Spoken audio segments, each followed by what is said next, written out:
Welcome to my channel. Story Learn English with stories. The two Chase, father and son, were widely known in the area as first-class soccer players. Even when the father was 40, he continued to play, and if he hadn't tragically drowned in a large lake, he would have played until he was 60. 8 years later, young Chai had to make a long journey across the same lake. He anchored his boat in the evening. It was a beautiful moonlit night, and as he enjoyed the view, he suddenly saw something strange. 5 men emerged from the lake, carrying a huge mat which they spread out on the water. Then they brought bowls of food and pots of wine, but these were not ordinary pots and bowls, as they made a wooden sound. When all the food was spread out on the mat, an old man and a young man distributed the food. Chai couldn't see their faces, but he noticed that the 3 being served were beautifully dressed and wore large black turbans on their heads. Chai noticed that the old man looked a lot like his father, but his voice sounded very different, to his great disappointment. After a while, when the 3 men had eaten and drunk as much as they could, Chai heard them say, "Let's play soccer," and while he wondered what they meant, he saw the boy dive into the water. He disappeared from view, and in an instant he reappeared with a monstrously large ball.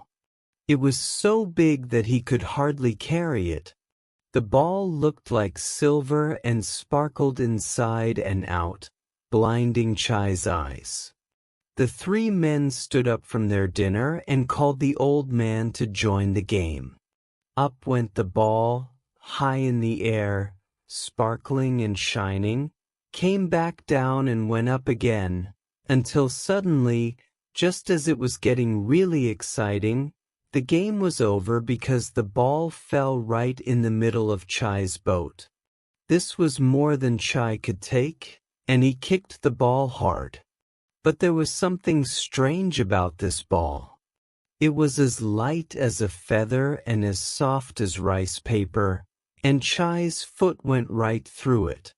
The ball went up into the air, but a multicolored light flowed out of the hole. Finally, the ball fell like a comet and touched the water, which began to foam. "Hey, hey!" the players shouted angrily. "Who is this miserable man who dares to interfere with our game?" "Well kicked," said the old man. The other players became even angrier when they heard this. "You old fool, how dare you make jokes now that our game has just been ruined? Watch out or you'll get a blow with the bamboo stick.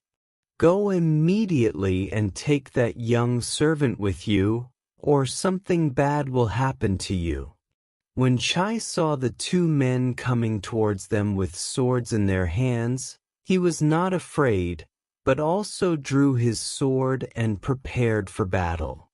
By that time, the old man and the boy were on the boat, and Chai immediately saw that his father was standing in front of him. So he shouted, "Father, look at me, I am your son Chai." The old man was beside himself with joy that he had found his son and did not realize that the boy had slipped away and gone back to the players.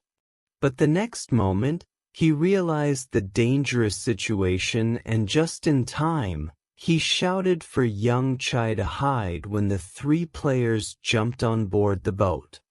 They looked terrifying with wild faces and rolling eyes. They threw themselves at the old man and wanted to take him away when young Chai, who had loosened his boat from the mooring, picked up his sword and cut off one man's arm and the other man's head. The bodies fell with a splash into the water. When the 3rd man saw what happened to his friends, he disappeared in an instant and no one knew how. But Chai and his father were safe and hurried to get the boat away. Then the mouth of the lake suddenly opened. A large deep pit appeared and a roaring wind blew, causing monster waves that shook all the boats.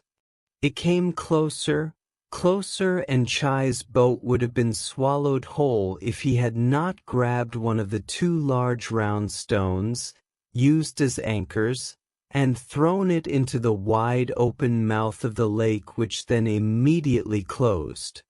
Afterwards, Chai threw the other stone overboard, and in an instant, the wind died down and the water became calm again.